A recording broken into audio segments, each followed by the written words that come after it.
Welcome back to the MovieBabble Podcast. This week you have myself and Brennan, and we're talking not about The King's Daughter, unfortunately. But before we dive into movies that we are going to talk about, how are you doing? Not too bad. Yeah, I missed out sadly on The King's Daughter, but it seems like everyone missed out on it, so not alone. Yeah, I'm just gonna peg this movie as making negative money. At a budget of 40 million. It's been around for 8 years at this point. It's been in the can. I don't think this movie's making money. The more research you do on it, the more baffling the existence of it seems to be. A film that was shot 8 years ago and has been sitting, and what a time to dump it to. January, in the COVID era. It's very odd. The COVID era that not even Morbius would touch. Yeah. Just baffling. But fortunately, there are movies that we do want to talk about that were not just complete dumpster fires like the King's Daughter appears to have been. So we've got Five Cream, the requel to Scream, and then we've also got The Tragedy of Macbeth, which has been out for a little while, but dropped on Apple TV Plus here recently, and so it's kind of widely available. I know this was the first chance I got to check it out, and I'm pretty sure you were in a similar boat, right? Yeah, actually, I did see it in theaters right before they shut down here for a month. So that was just right after the new year struck. It was playing in a couple of theaters, so I did go and check it out.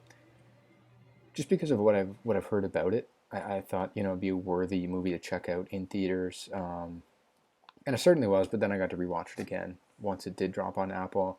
Yeah, I'm excited to talk about that one. Yeah, let's just go ahead and start there.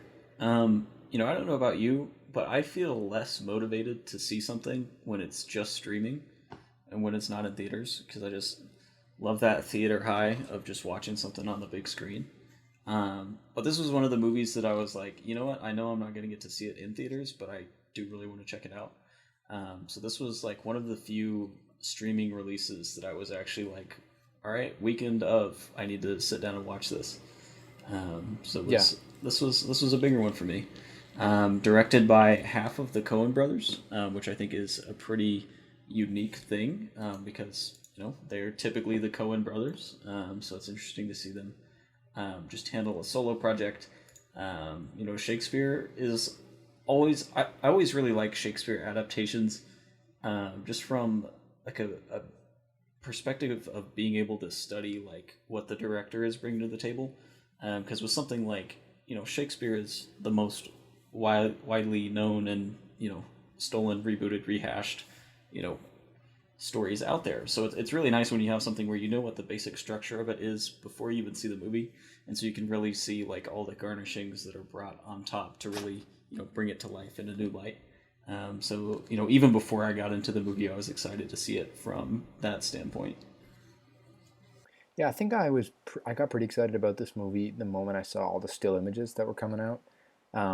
It just kind of looked visually insane, and the way that I watched the first trailer, I think it was like a 30-40 second, pretty much just straight vibes, really. There was they weren't really showing too much in terms of actual dialogue or anything, but it was from there that I got pretty interested in this project. And yeah, Joel Coen alone working on something. I researched a little bit about the reasoning behind that, and I mean, I think it's just his brother isn't that interested in Shakespeare, and it's something that Frances McDormand, obviously Joel Coen's wife, had been wanting to do.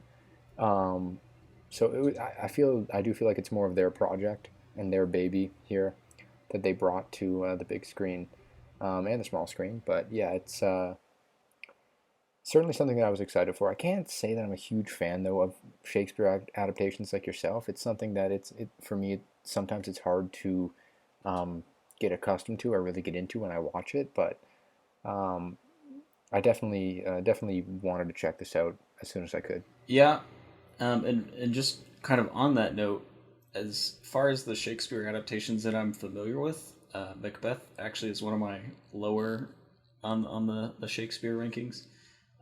It's not as low as Romeo and Juliet, but for me, Hamlet's where it's at when I think of Shakespeare. How about Nomeo? How about Nomeo and Juliet? All right, Romeo and Juliet number one. But I like more of the comedies that Shakespeare did, like Much Ado About Nothing and Midsummer Night's Dream. But so it was interesting for me just walking into something that I knew wasn't one of my favorite works, and just being a little bit more wowed by what it was in this adaptation. And I do think this is probably one of the prettiest movies to look at of this past year. Like so I'm sure there's going to be complaints that it's in 4:3 black and white, which is dumb if you're complaining about that. But if you're looking at just like the actual resolution of it, I mean, this was some really sharp imagery, and just these beautiful shots. I think there's one that's been going around Twitter quite a bit, which is kind of an homage to the Seventh Seal. It's got the witch standing there, just like Death does when he confronts him in the Seventh Seal. But just the composition of everything in this movie was just so pretty to look at. Yeah, they definitely had a vision that they went for. And speaking of the witches, Catherine Hunter is probably my favorite part of the movie, I think, from aside from just the gorgeous cinematography and very absorbing minimalist production design. In terms of just actors, Catherine Hunter brings something to this movie that every time she's on screen, you kind of get some more life injected into things. Yeah, she was phenomenal. Yeah, and I really love the way that they are able to build three characters out of only there's a few shots where you can actually see all three of them, but just the way they're building this environment and these conversations that are between three very distinct characters in the moment, but it's this one actress just playing with what she's able to do with her range and what they're able to the angles they're able to switch around with on the camera. That comes off really, really well. And it was nice, because I think the only time I've seen Catherine Hunter in anything else was Harry Potter and the Order of the Phoenix. So it was nice to see Mrs. Fig just out here in a different role. But there actually were quite a few Harry Potter people in here. Because you've got Dudley, Harry Melling was in this movie. Brennan Gleeson was in this movie. I feel like there's one more I'm forgetting, but it was nice to see these actors that you don't necessarily see in a lot of non-franchise things, or even that you don't see in a lot of larger roles. Like Harry Melling does smaller roles in quite a bit of stuff, but it was just nice to see them be so prominent as actors I recognized but didn't really know. Yeah, no, I agree. The one thing about this movie that I must say is, while I did enjoy it, I don't know, I still did feel that disconnect with, I guess, the whole Shakespearean nature of it. Maybe it's just me personally, but I do feel like a lot of people are like this, how they can't fully adapt to the content. But I do think that there was a real vision here that was nailed 100% by Joel Coen and by the team behind this movie. I feel like if there's a mission that they're setting out to accomplish, they did, and they certainly get A+ effort for that. I also really like the sound design here. I think there was a real interesting thumping tone that you kind of hear throughout the film that really keeps the mood up. But yeah, it's something that I can't say it was my favorite film of the year or of the past year, but from a crafts point of view, it's undeniably great. Yeah, and I would agree with that. What I really liked about this movie is something that you don't really see in a lot of Shakespeare adaptations. Is either when you watch a movie that's been adapted from Shakespeare, either it's just the play again, like it'll just be like, these really, really minimal like sets with, large horizons, or it'll be just completely over the top, just, how much 21st century energy can we inject into this thing? And this adaptation didn't do either of those. But I really liked how it kind of lacked a lot of that gallantry, and it just had a lot of these really like claustrophobic sets. Like I particularly liked, and it's kind of the least busiest set, but the bridge they're fighting on at the very end, where it's just this very narrow like stone corridor, and it really like takes a lot of the showmanship out of that sword fight, and turns it into like, no, these are two humans who are having to swing this giant metal object at each other. Like they're tired, they keep hitting the walls. It just brought a nice dose of reality to that story and to that environment. Yeah, yeah, it's a good point. Yeah, I liked also a lot of the scene transitions. Hmm. Just the way they blended a lot of the scenes together was pretty impressive. And I mean, you just can't deny that scene after scene, you're kind of awestruck at just the framing in this film. And when you said the resolution, when you said the film is kind of crystal clear, it really is because I mean, I saw it in theaters and it looked great, but then you watch it on my computer at home, um, with or through Apple TV, right? And you kind of see how nice it looks, and I kind of got closer and closer to the screen. I'm like, damn, this is pretty crystal clear. Yeah. But I'm gonna echo a lot of what you said. Like I really liked this movie. It's not my favorite of the year, but there's just so much craftsmanship brought to the movie that there's very little to dislike, even if you don't love it. Yeah, no kidding. And what do you make of Denzel's performance here? I really like so Denzel is an actor who I've always been kind of like on the fringes of in terms of just things I've seen. Um, so like Training Day is a big gap in my film history, but I really liked what he did here. It definitely made me want to see more of him. And I kind of started down like a Denzel rabbit hole a little bit with Malcolm X last year, but I mean he doesn't Hmm. disappoint. He's a good actor. Hot take. Yeah, yeah, he's not bad, eh? This guy's going places. Yeah, he was great. Yeah, I thought he brought a lot to the role, especially I like when he pulled a little equalizer near the end there, Yeah, uh, flipping the knife on. But no, it was he's always great. yeah. I really enjoyed this one. But I think kind of the bigger release of the past few weeks has been Five Cream, Scream, which I was a little confused because I thought Scream was ahead of the trend of the whole like reboot sequel thing with Scream 4, which I thought in a lot of ways was like how do we move this from the 90s to the cell phone age, and then this movie kind of did a lot of that same technology leap again. But as someone who has no desire to ever watch Scream 4 again, if this one movie was on TV, I'd watch it again. So Huh. it's much improved. Yeah, I don't know. I feel no kind of ill will towards a lot of the films. I'm pretty, at the very least, lukewarm on pretty much every single movie in this franchise. Obviously, the first one's phenomenal, but yeah, I've kind of had positive reactions to pretty much all of them. Um, Throughout watch, I've seen them all only once, so I haven't gone back to watch them at all. But yeah, it's interesting that you say it. So you're not a huge fan of the fourth one, then? No, I've only the only one I've seen more than once is the original, and I Hmm. really like Scream. I really like Scream 2. In my opinion, Scream 3, at least according to my letterbox ranking, is the one that I thought was the worst when I watched them. And Mm. this was like early pandemic days. I watched all four of them at that point. Okay. So dang, that would have been 2 years ago. But 3 and 4, Almost. I just Yeah. I think 3 gets to a point where it's like foot in mouth over just like acknowledging that it's making fun of its own tropes at that point.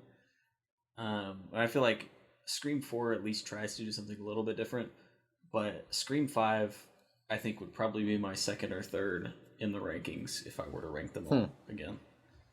Hmm. Okay. Yeah, I liked it. I think it was good. It was fresh, but I think there's a lot to unpack with this movie. And I mean, Scream is known for being meta, right? It's a very meta franchise, but this movie really leaned into it more than I think I expected going into it. I really did expect. I'm not going to say run of the mill uh, requel, but I did expect something that would be a lot more grounded in those older films. And sure, it is, but um, they really play with the whole concept of pretty much everything in the industry right now, um, to like an 11 out of 10 extent. Like it's pretty in your face, and it could be jarring, I think, for some people. I don't know if I've seen that reaction. I think most people are pretty positive with this movie, but I think it could be jarring for some people. For me, though, I kind of dug the the way they went with things, and I really like the new cast as well. I think a lot of them are pretty good. Um, yeah, were you a big fan of the new cast, or was the positiveness kind of coming from seeing a lot of those old faces back again? So I really liked the new cast. I liked just the different dynamics it brought to things.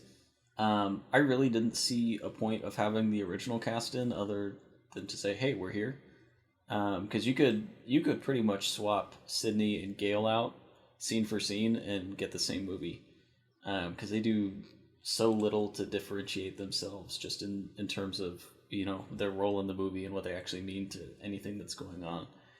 And then I feel like they like start to do as soon as they start making references to Star Wars, and the movie's been out for over a week at this point, so I'm gonna get into spoilers, but Yeah, I was like, oh, so this is our Han Solo, so someone's gonna kill him, and then 20 minutes later, guess what happens? So it's yeah, like it's I don't know. I think this Scream is different from the other Screams in the sense that it's being meta not just on itself, whereas Scream 1 is very much making fun of the horror genre, in particular, like Friday the 13th, Nightmare on Elm Street. Obviously, Wes Craven's just stabbing at his own work in that one, and then Halloween.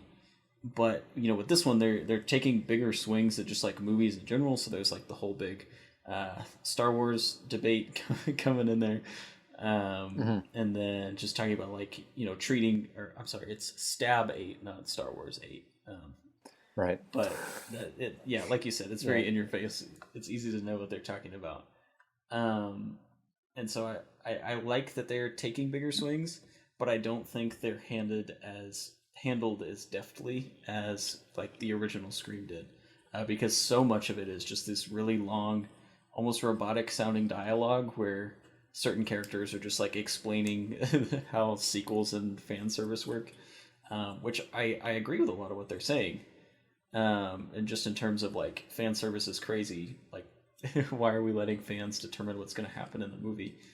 But I feel like because they go to such lengths to get into that, they kind of pull back the veil on what they're going to end up doing with the movie, in a lot of ways. And I think that played out really, really strongly with Dewey, where as soon as they kind of got into those same beats and started talking about getting into those same beats, so I was like, oh, I know where this character's journey is ending. right. And it ended pretty soon. Yeah. Um, but yeah, I mean, I don't want to say I was underwhelmed, but I think I was a little bit by the film. I still liked it quite a bit, but I think a lot of that just came from, hyping yourself up after first reactions come out, because I think people were really positive on this thing after that first night or first 2 days. Um, and I think people were really, really hyped about this. And I think you're right, though, about bringing back the old cast. Maybe you could have switched them out, but I really do think if they do go for a Scream 6, which it seems like money-wise that might be where we're headed, but we might get into that in a minute, but um, I think it really does cement this franchise as one that belongs to that original cast, and I don't know if they could ever pull away. Like, I know they have the television series, which I don't know if you've ever seen it. I haven't, but I haven't. no one, I don't think anyone from the films are in that series at all. I'm not aware, but it's a show that people seem to like, I'm pretty sure. So, um, but yeah, I do feel like they're kind of tying themselves to that original cast, and if we do have a sixth one, I, I don't think they'd break away from that. Yeah, and I think that's the difficult thing about Scream is it's the first franchise that ever became a franchise in horror following its protagonist. Whereas, all the other big three, Halloween, Nightmare, and Friday, you're all following the killer, right? Like, Michael Myers is the only one that consistently shows up. Laurie is off and on in those movies, but it's all Michael. Friday the 13th, it's all Jason. Nightmare on Elm Street, it's all Freddy. And occasionally you'll have people return, but you're following this faceless entity for most of those movies. Whereas with Scream, the first one is very much Sidney's movie, and so the second one was very much Sidney's movie. And so you're following this protagonist. So I can understand why for audiences it would be hard to shift, because Ghostface is going to die and be replaced in the next movie anyway. So it's hard to like keep trying to get people to invest in a new killer and in a new set of protagonists. So I think this could be a decent handoff if we want to continue to go to the Star Wars route. That would mean that Sydney's going to die in Scream 6, and that Gail's going to die in Scream 7, and then Yeah. and then the new cast will take over from there. But I think it's also interesting that they left a lot of this cast alive. Like, a lot of these people get attacked but still survive, which you don't really see a lot of in the other Scream movies. So I feel like... No, yeah, they definitely went a different route, especially just from the opening scene, right? The opening sequence that you expect, obviously, the Jenna Ortega's character to get kind of killed off there right away as she's attacked in the opening scene, and she ends up living, which kind of...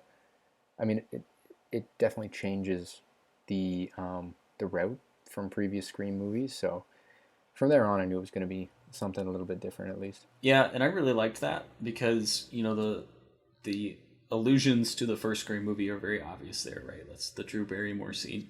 So I was fully expecting to see, like, same thing, phone call, hung up in a tree, parents come home, we move on to the actual protagonists of the movie. But I like that she was, not only was she such a prominent role, but they did a good job of hiding that in the marketing, where in the trailer, she very much seems like an expendable character. And even in the moment that killing's going on in the movie, she still seems very expendable until you get to that next day and she's still alive. So my expectations were subverted there, and I really liked that. Yeah. Now, how about that Once Upon a Time in Hollywood style kill? Loved it. In the end, what's your take on that one? With obviously same actress there, Mikey Madison. Was that a tribute? Was that a connection? What do you think? I'm pretty sure that was an homage because that was such a specific way. Because both times she's seemingly dead are ripped straight from Once Upon a Time in Hollywood, where she catches on fire and then where she gets shot at the end after pulling up. So I've seen one of the writers there, James Vanderbilt. He's come out and he said, no, it's pure coincidence, but I don't know. Like, I can't trust that. To be fair, it's too good. In Once Upon a Time in Hollywood, I think she was shot first and then burned, so it's a little different. But okay, they messed around with it a bit, but no, still a cool moment, and still something that I think if you've seen both films, I mean, you get a little bit more out of it. Yeah, and I did like her character because Scream, kind of the big thing is there can always be two killers, and I think Scream 3 is the only one where there isn't. And I may be incorrect. Right, yeah. Scream 4 might just be the one girl, but I'm pretty sure there were two. There was an accomplice in that one as well. And so, like, I thought I pegged the first killer early on, which was her character, which I think is Amber. But the second one completely got me by surprise. I was like, all right, I didn't see that one coming. So I did like that there was... No, that was good. That was good. And I think Jack Quaid just plays all of that really, really well. Yeah. So he's Dennis Quaid's son, right? Yeah. I don't know if you've ever seen The Boys, but he's the main character in that. Okay. People are going, because I don't know, I'm just not too familiar with him. But people have been kind of obsessing over him as of late. So shout out to Steven Soderbergh. He's also one of the Hillbilly brothers in Logan Lucky. Right. That wants to steal for religious reasons. Yeah. Okay, I remember that. Yeah. Yeah, he was great. He definitely suited the role well, and yeah, a good curveball he offered up in the final bit of the film there. But with how good this movie's doing, obviously already, I think after 6 days, it passed the total gross of Scream 4. It's only a matter of time, I think, before we get another one. Yeah, and there was definitely a big gap between Scream 4 and this one, and Wes Craven passed away during that. But I think kind of similar to Halloween, now that we have the new creative team behind it, and they're going to take it in whatever direction they have pre-planned out, because unlike Stab 8, I'm pretty sure they have like a long-term plan for Stab 9. Yeah. Unlike Disney, I think they're coming into this with the intention of knowing where it's going to end. Yeah. So yeah, I'm not going to be surprised at all when 6 Cream comes out. Yeah. No, I think they'll announce it sooner or later. I think because, I mean, they took down Spider-Man's crown, right? So yeah. I mean, and they overperformed. So it's it's solid, and the word of mouth has been good. It's only a matter of time. Yeah, and I think this movie might be one of the most brutal out of all of them. Like some of the kills are just like, man, they really play with the tension. There's that scene kind of in the first act, maybe beginning of the second act, with the police captain and her son, where they're just really playing with like the camera leading you around all these corners and where's the killer going to be, and then just the killer jumping out. At these really tense moments. I think the direction in this I really liked as well. Yeah, no, that was a great scene. I was thinking that exactly when you mentioned probably one of the more gruesome of them. That came to mind right away. But yeah, I mean, if they keep them fresh, if they keep them good, I'm down for more. I think they really had a vision for this one going into it, that they just wanted to kind of try to do a little bit of a spoof on what we're seeing today in Hollywood and with, fan culture and fan service. So that was cool. That was good. I'm down with that. I'm excited to see if they do anything more with it. And I think also with its box office performance, it's probably the kind of the start of now getting into this new year movie wise. I don't think too many more movies will shift. However, we did see our beloved Mission Impossible 7 get moved back again another year, but it's too soon. I don't want to talk too about soon.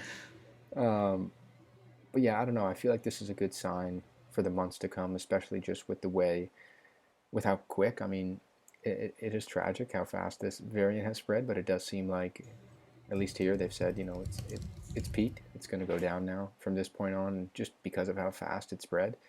I think the schedule is going to stay pretty tight for the next few months. Yeah, and there's really not a lot of competition coming out for Scream. This coming week is the weekend vacated by our dearly departed Morbius. But I'm trying to think of what the next like big event movie kind of or franchise movie would be, and I think it might be Batman. Like it's a while. Yeah, I mean, I think a week or two before that is Uncharted, which is That's kind right. of a question mark movie, which I think will perform well, but how well I think will be the question. It's a movie that I think people have been excited for a while, and just the delays have been big. And Tom Holland's definitely got something to prove right now if he can kind of show up outside of the MCU as well. So that might be one that pops off a little bit. But yeah, besides that, we're not looking at too much. I know Jackass Forever is probably going to bring its fans out. Oh, hold on. I disrespected my man Roland Emmerich. We got Moonfall coming out in 2 weeks. Can't wait. Yeah, we got Moonfall. I mean, it's still a quiet period, though, for a little while. We got the absolutely cursed Death on the Nile in mid-February. And then our first rom-com in a while, which I hope does well, with J-Lo and Owen Wilson, Marry Me for Valentine's Day week. Yeah. So. You know what I think I'm going to do? Because right before Mission Impossible was delayed, there was a re-release announced that would easily be in my top 10 theatrical experiences this year. And that is the Godfather's 50th. Yes, 100%. Coming in Dolby. I am pumped to see that on the big screen. Yeah, that'll be cool. I'm ready. And then they got the re-release of the whole trilogy set, I think, later this year as well on 4K. And I saw someone do a little bit of research, and they went through this is just on Twitter, people posting, but they went through their local theater listings, and they had 2 weeks after the first one, part 2 is going to come to theaters as well. And then part 3 after that. I don't know if that's going to happen, but someone did find that on their theaters listings. I'm hoping so, because I've seen the only Godfather movie I've seen on the big screen is The Godfather 3, and that was for the Coda re-release. Yeah. So I would prefer to like fill all the gaps now that the new one's coming out. But yeah. Also, just before we do wrap up, I do want to give another shout out to another movie that just hit streaming this weekend, which is on Amazon Prime, and that's Asghar Farhadi's A Hero, which I got to watch today, which was really brilliant stuff. His last 2 movies I haven't seen, but I think they both won Best International Feature, which was A Separation in 2011 and The Salesman in 2016. This is just a guy who loves moral dilemmas and just moral conflict, and every single movie kind of follows those beats, but they're all really damn good. So A Hero just hit Prime this weekend, which I definitely would like people to check out, because it was another another really well told story about that moral dilemma from Farhadi, who's kind of become a well renowned global international director. Nice. Yeah, I think that's all the things. Unless you want to deep dive into The King's Daughter, but Next week, I'll make sure to check it out. Then we'll be back with big deep dive next week on that one. bold of you to assume it's going to get a second week at the box office. Seriously, what's up? I mean, I don't know. Poor Pierce, pouring out for the guy. But that is this past 2 weekends at the box office with Scream 5 or Scream, whatever you want to call it. Scream with a V inside the M is what it was marketed as. And then also for the Tragedy of Macbeth. So we'll be back next week, mourning over Morbius vacating the weekend. And talking about more movies. So remember, you can always check us out online at MovieBabble.com.